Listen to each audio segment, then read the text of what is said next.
صرف فلسفے کی دنیا میں جیسا آپ جانتے ہیں ایک بہت قدیم بحث رہی ہے جس کو مائنڈ باڈی پرابلم کہا جاتا ہے.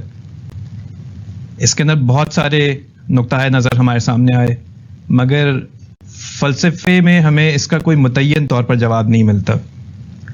اس میں ایک نقطۂ نظر جس کو آئیڈیلزم کہا جاتا ہے، اس کے مطابق اس کائنات کی حقیقت جو ہے وہ کانشسنس یا شعور ہے، اور مادہ جو ہے وہ اس کی دراصل اپنی کوئی حقیقت نہیں ہے، وہ اسی کانشسنس کا ایک پرسیپشن ہے.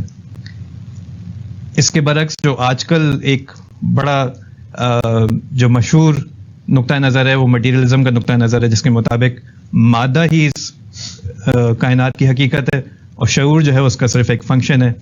اور ایک اور قدیم جو بنیادی نقطۂ نظر رہا ہے ایک زمانے میں، ڈیولزم کا نقطۂ نظر، کہ جس میں مادہ بھی اپنی حقیقت رکھتا ہے، شعور بھی اپنی حقیقت رکھتا ہے، اور یہ دونوں آپس میں کسی نہ کسی طریقے سے انٹریکٹ کرتے ہیں. میں یہ جاننا چاہتا ہوں کہ اس میں آپ کا کیا رجحان ہے، اور آیا یہ کہ ہمارا دین اس معاملے میں ہماری کوئی رہنمائی فرماتا ہے یا نہیں؟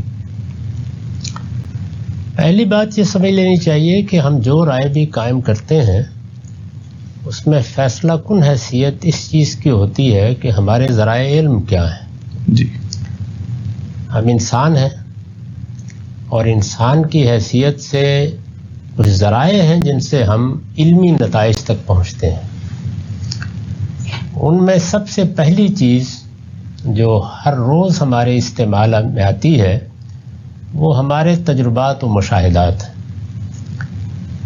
ہمارا عام علم اسی پر مبنی ہے.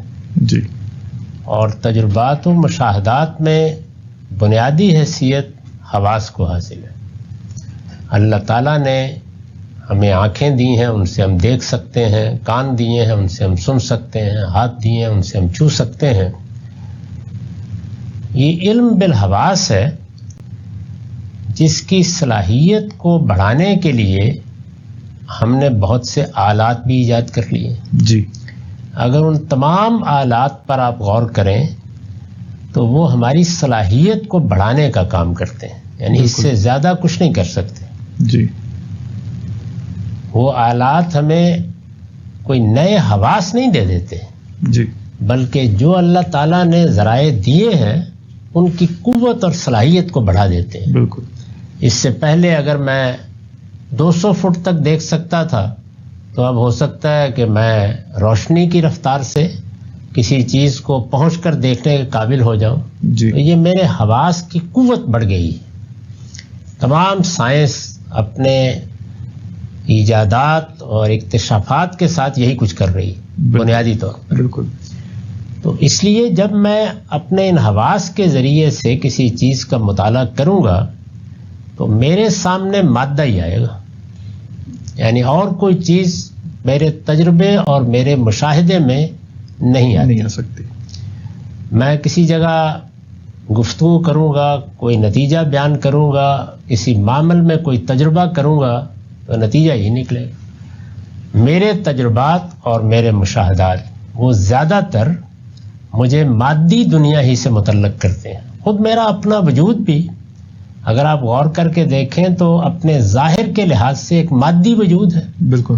اب تو ہم یہ جانتے ہیں کہ وہ کیا عناصر ہیں جن کی ترتیب و تالیف سے زندگی پیدا ہو جاتی ہے.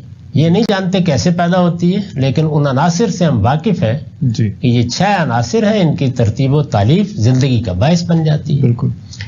تو ہم بھی ایک لحاظ سے اگر دیکھا جائے تو ایک مادی وجود ہے.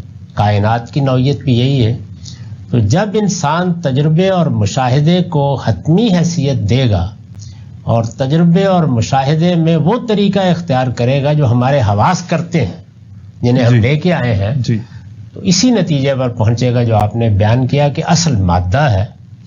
اس میں البتہ معلوم نہیں کس طرح حیات پیدا ہو جاتی ہے، یہ بھی ابھی کچھ نہیں جانتے ہم کہ کیسے پیدا ہوتی ہے. جی، اور پھر اس سے آگے یہ بھی نہیں جانتے کہ وہ حیات باشعور کیسے ہو جاتی.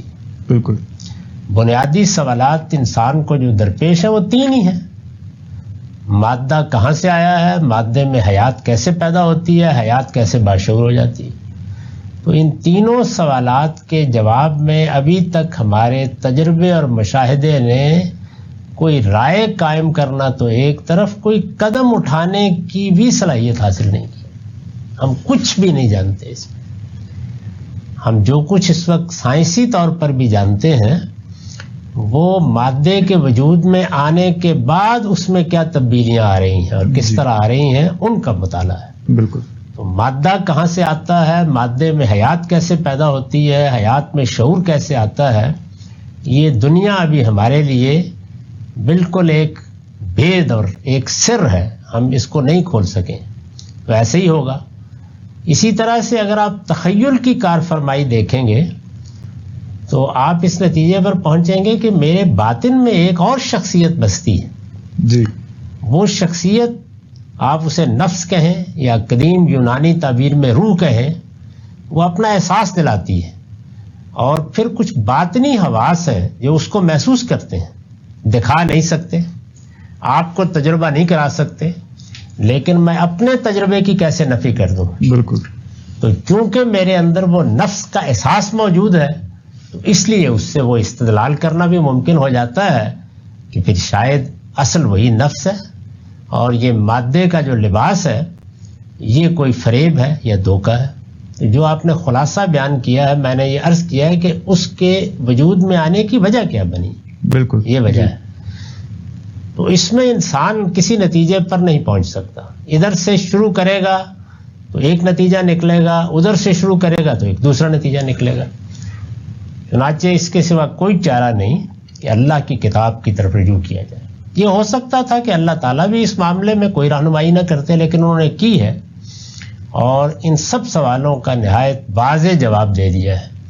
یہ بتا دیا ہے کہ یہ مادی کائنات جس کو تم دیکھتے ہو یا تمہارا مادی وجود، یہ کوئی فریب نہیں ہے، یہ بالحق پیدا ہوا ہے، اس کی اپنی حیثیت ہے.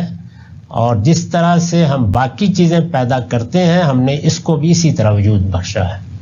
تو اس سوال کا جواب دے دیا ہے کہ یہ محض روح کا پیرہن نہیں ہے یا نفس کا پیرہن نہیں ہے، یہ اپنی مستقل حیثیت رکھتا ہے.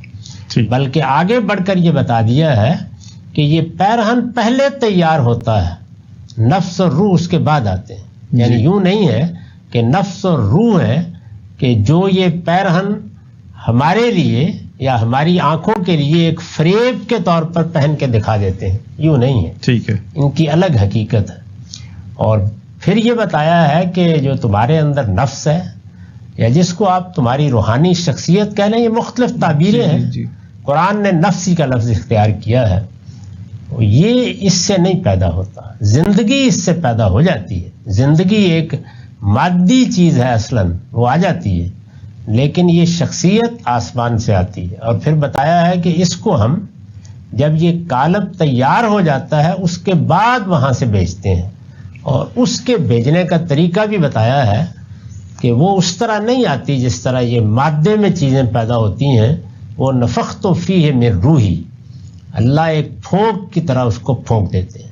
وہ کیا ہوتی ہے وہ ہم نہیں جانتے، لیکن وہ بہرحال دوسری جگہ سے آتی ہے. تو اس لیے نتیجہ تو پھر ڈیولزم ہی نکلتا ہے. یعنی دونوں الگ الگ حقیقتیں ہیں، دونوں میں اتصال پیدا ہوتا ہے اور دونوں کا منبع بھی بالکل الگ الگ ہے.